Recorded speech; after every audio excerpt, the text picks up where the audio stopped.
is up, YouTube? KB Cooper here, and I have something I want to talk about. Today, Sony... Wires, I hate them. Today, Sony has enabled the ability to stream your PS4 to your Mac and or PC. Now, this has been a feature available on the Xbox platform, but it was specific to two very different things. One had to be Windows, no Mac. You like that, Apple? Well, who cares? Two, you had to have Windows 10, essentially forcing people, or not forcing, but making people be more desired to lean towards Windows 10 versus Windows 8, Windows 8.1, Windows 7, etc. So that's why they're doing all these free upgrades. Go to Windows 10, subscription model, kind of operating system, blah, blah, blah. Don't want to have that conversation right now.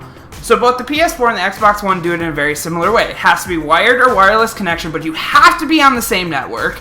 And while you're on that network, you have to have both consoles online in some fashion. So it's really just streaming the image to your screen.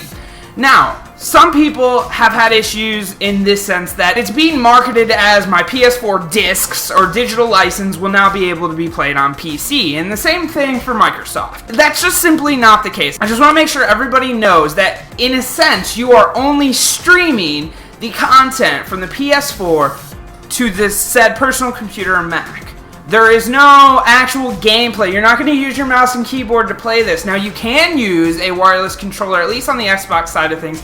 I haven't tested any PS4 stuff, but on the Xbox side of things, you can use an Xbox One controller or an Xbox 360 controller plugged in directly to your PC, or if your PC is close enough to your Xbox, you can still use that controller, and there's not a lot of latency on the Xbox side of things. So, with that said, now that we have that understanding, what do you guys think about this feature? Because somebody who I actually identified very closely with on a lot of my video gaming views on Twitter was a little frustrated by this instance, saying, wouldn't it be great if my PC could just play PS4 games? Now, I pointed out to him that that kind of destabilizes the entire console versus PC market, also destabilizes the entire console market, because if console developers start putting their games on every platform, like if PlayStation 4 now allowed their games to be played on PC, you're losing a lot of your controlled market share. How are they buying the games on PC? Do we have to create a PlayStation Store for PC users? All these different questions arise, but when it comes down to it, if Sony puts their exclusive titles on PC, they are no longer exclusive. Now, if Microsoft puts their exclusive titles on PC and only makes them purchasable through the Xbox.com store or some variation of an Xbox Live store, they don't lose the money. They still capture the sale. Better yet, it gives them an opportunity to give gamers more of a reason to not only have an Xbox but a PC using their operating system, because they can enforce cross-buy systems, even cross-save, because if you're streaming the game, there's no difference in where that save's being made, and in the end, it's mostly in the cloud these days with those services anyways.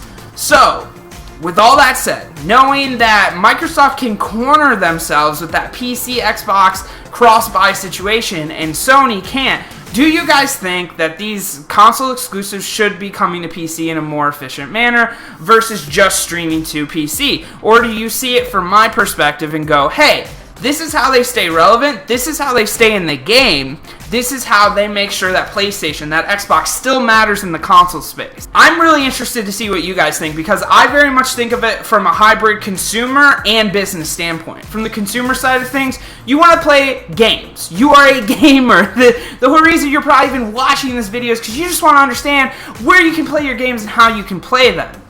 From a business perspective, though, it's all about value proposition. What makes your company stand out against your competitors? What makes you better? And so if Xbox puts their games on PC, they don't lose that finesse. They don't lose that better, because guess what? They make this platform. Microsoft makes the platform for both. Now, if they start making it so every game you buy on Xbox goes cross-play or cross-buy, and it flips from the PC to the Xbox side of things, you lose market share, or at least you use potential captured purchases to Steam, to EA Origins, to all these other people who have their own website infrastructures to purchase games on PC and play them. So that's where it gets a little foggy and where I don't think that's going to be resolved. But PlayStation has no such structure. If you're bought into the PlayStation family, you have PS4, PS3, PS Vita, PS TV, whatever the case may be, you're getting a lot of these features through PlayStation Plus, cross-buy, cross-save, all these great things, but it stays within that PlayStation family. It doesn't push forward the gaming industry to allow further connectivity with a PC, because it doesn't benefit Sony in the broad range of things to do that, because then the more gamers they have playing their games on PC, the more they're going to detach themselves from that console space. And in the end,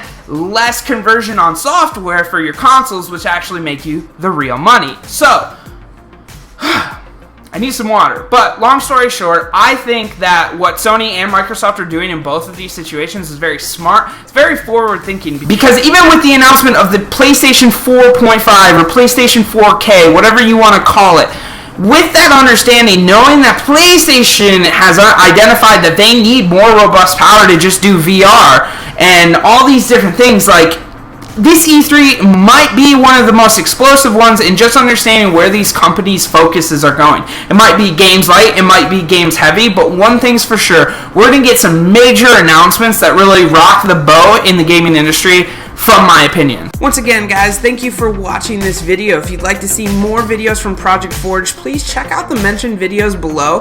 And on your way out, if you could click that subscribe button, we'd greatly appreciate it. Nonetheless, this has been a quick Project Forge production, and we'll see you guys next time.